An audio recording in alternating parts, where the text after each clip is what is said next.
Turning 30 feels huge, right? We should have it all figured out. Finances, relationships, stability. We should have everything figured out, right? The truth is, that's a lie.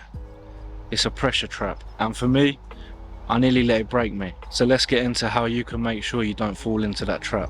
Firstly, we set up this mental checklist in our mind about what we should have achieved by the time we turn 30. But the truth is, this is just a fictional construct. It's caused by external pressure, social media, and outside perspectives. That mental checklist, by 30, I'll have this. By 30, I'll do this. Mine was, if music hasn't worked by 30, then what's the point? What am I doing? And I remember that being my mindset in my early 20s. But what we don't realize is we grow, we evolve, we mature over time. And as you get older, you realize that when you were that age, you didn't have it all worked out and you had a lot more maturing and evolving to do. And naturally, your goals change, time shifts, and you give yourself a bit more leniency. And I just wanted to touch on that, the immaturity in your 20s. You think you're ready early. Truth is, most of us are still kids. We're still evolving mentally. We're still learning ourselves. We've got no systems, no consistency. We're still evolving. We're still children, and we've got a lot to learn. And the things we want might change.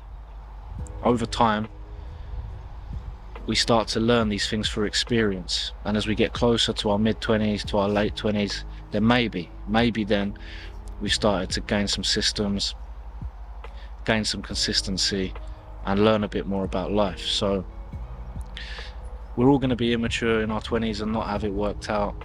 We haven't evolved spiritually or mentally, and that's fine. And that's why you have to give yourself be a bit kinder to yourself when you do get to 30 or start approaching it. And that's why 30 hits hard, really, because it confronts your old illusions. It confronts the things you said you would have done, but you didn't quite get done. Personally, for me, the build up to 30, the 6-7 months in the run up to it was not a great time. I wasn't depressed or anything like that. I was just a bit crippled by the pressure of what I might need to achieve and what I hadn't achieved. And that pressure was not something that was beneficial. I went into overdrive a little bit and thought if I excessively work, then I can catch up. I can get to the point I need to get to. But what is that point? And is pressure the framing that you need to be using to get to that point? Because I don't think it is. And in my scenario, it didn't help. So I just wanted to say to you, don't use a pressure tank. Don't use that as your method to catch up or to get to a certain point, because it doesn't work. It just leads to stagnation, it kills momentum, and the overwhelm overrides actually executing it. What you should move towards is a system. Building a system of discipline, and instead of having idealistic goals with no framework, you have to start building systems to improve your discipline, your mindset, and a lot of other things. I remember my evenings were quite stale, they were low energy, I was scrolling, consuming, things were very unstructured. Then I had to put the systems in place.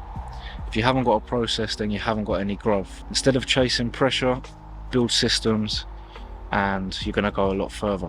For me, the turning point and the clarity came a year later. Like even 6-7 months after turning 30, it was still difficult. I wasn't sitting around doing nothing. I was just unfocused, and there was no real purpose or no realness to what I was doing. It almost became like a chore, especially with the music. So it's part of the reason why I took this little break, and I'm now locking in on YouTube a little bit to try and realign myself. I wasn't having much joy in what I was doing.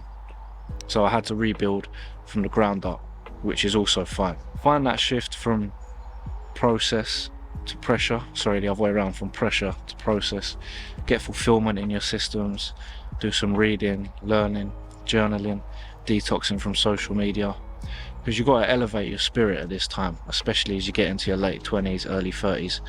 You've got to elevate your spirit, start to understand your purpose, how it might be changing, and it's the discipline and the space that brings this clarity. You get stronger in the silence when you've got time to sit down, reassess, and be true to yourself. Be true to yourself, Enjoy the process while you're doing it.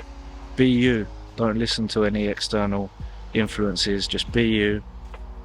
Elevate your spirit. Don't chase social validation. And remember, 30 is not the finish line. It's just the next chapter.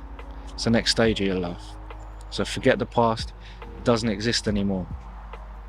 It's a new beginning, but only if you let go of the pressure. And stepping into that new sense of maturity means changing the narrative. Changing the narrative of what was in the past and what you should have achieved, to looking into the future, flourishing in your 30s, your 40s, and beyond that. So use the pain, rebuild, elevate, and you're gonna do just fine. I'm building a community here where we all support each other, we work together, we look at these insights, we look at our past mistakes, and we grow as a community and build together. So if you want to be a part of that, make sure you hit subscribe so you can see the next video. I upload every single day. Drop a like on the video, drop a comment and let me know your thoughts. I'll see you on the next video, and as always, good luck.